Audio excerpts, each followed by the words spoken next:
guys, this is All Chat. Today we're checking out the explosion of fan art you created after Ekko was released, hanging with Moobeat from Surrender 20, and debating whether you should bring new champions into ranked.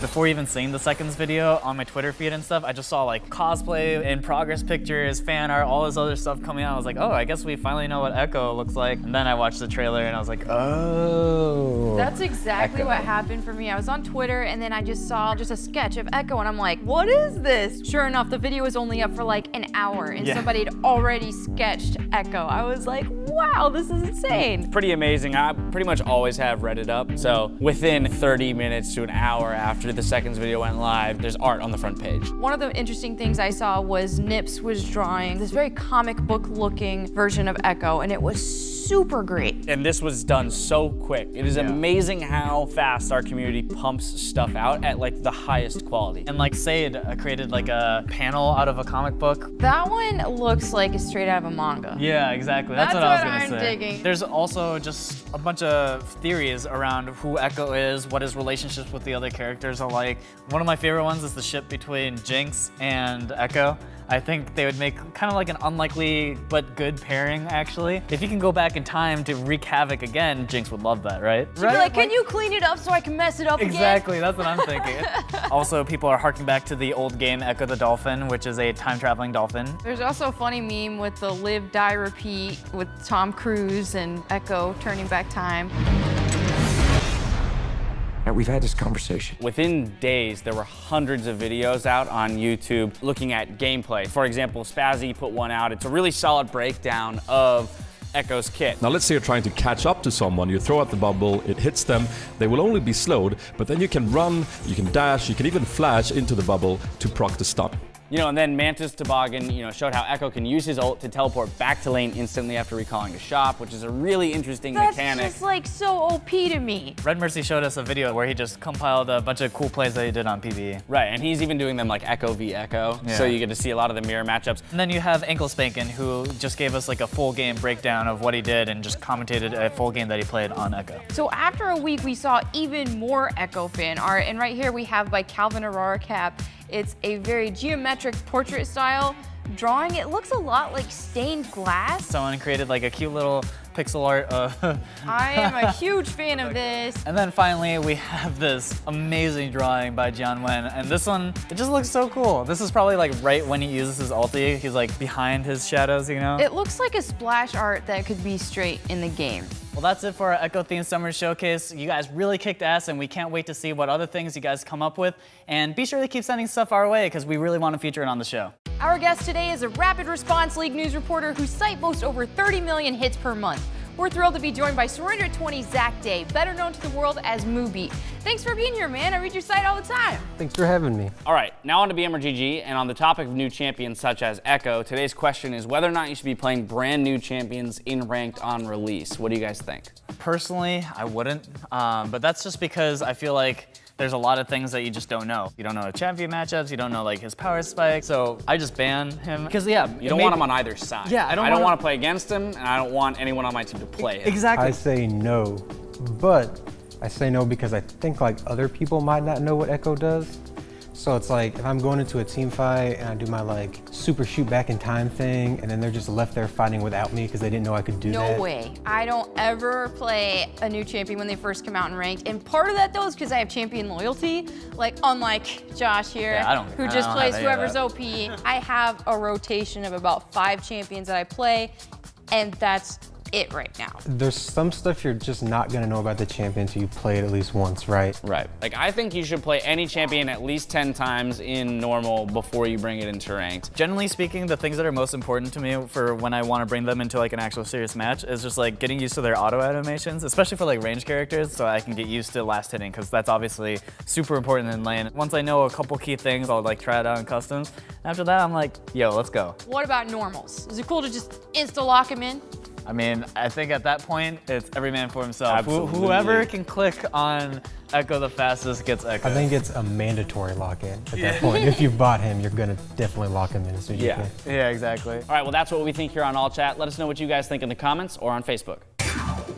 Let's talk a bit about reporting on Ekko. We have a brand new champion and you run the biggest league news site in the world. What happens at Surrender at 20? I panic. Because all of a sudden my day got really, really busy. So usually I'll like look over the reveal real quick and I'll try to put it up on the side as fast as possible. With Ekko it was a little different, right? Because we got the video first, so everyone knew what he looked like. So it was a little less dramatic than it's like Azir is just like, boom, here's Azir. Holy crap, it's a Birdman. Like, What made you decide that you wanted to create like a news report site for League of Legends? when I started playing League, there wasn't a site like Surrender 20. Like, there wasn't somewhere you could go. I remember going to like the CLG website. They had a red tracker because it was easy to read on there. And it's like, that was the closest I could get to finding a site that had like this new information to like satisfy how curious I was about what's going on. Millions of people are looking towards you to have the information that they expect now. Like, that's a lot of pressure on your shoulders. It gets to me. Like, I'll be like, man, I really want to go get dinner, but what if something happens and I'm not here? And it's like, the answer is it would be okay. You know, everyone could probably do the math, but it's still like a personal pressure to always be there and on top of it. Have you ever like woken up in the middle of the night and been like, oh, there's an announcement, like I need to get on it, like? Yeah, sometimes it happens. There was a champion like that. The teaser went out and I was asleep for like an hour after that. And my Twitter feed was like, Moobeat's dead. He's just dead. Like, something has happened, he's not here, he's not talking about it, he's just dead. Something went wrong. Who is your favorite champion? I'll give you a top 3. Okay, that's fair. I like Teemo a lot. What? Yes! Get the out. See, No, he's right Teemo's here the on best the right champion. couch. Number 2 is Blitzcrank.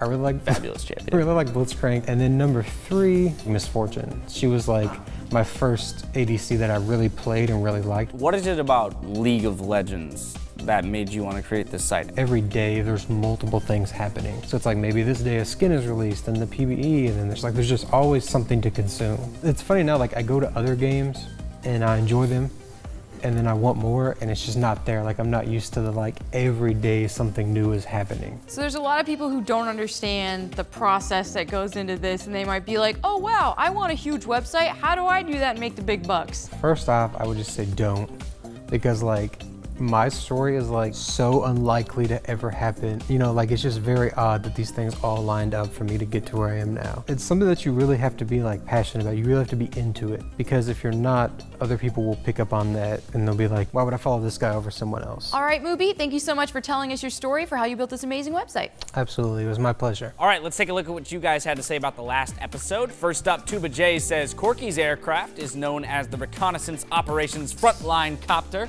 otherwise known as the Rafflecopter. In regards to last episode's BM or GG about copying the pros, Nidalee had to say, you know, copy the pros, but understand why you're doing it. Yeah, ultimately, if your goal is to become a better player, you need to learn why you are doing things so that you can expand your knowledge base and improve even further. And 978 Mario 978 says, the real question is, do the pros copy me? Probably not. Ari Chan says, as a Korean, I have disappointed with Josh's impressions. We have also disappointed with Josh.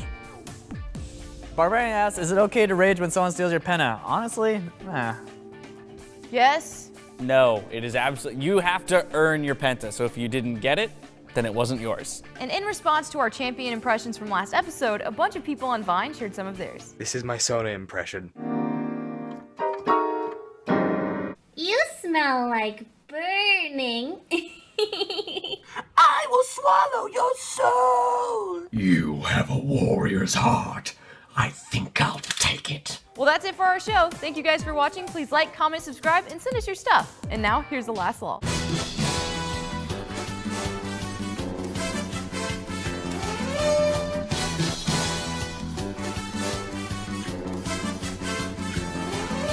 Barbarian asks, is it okay to rage when someone steals your penta? What's that word you're saying? What's his Barbarian? name? There you go, Barbarian. What did I say? You're saying Barbarian. Barbarian.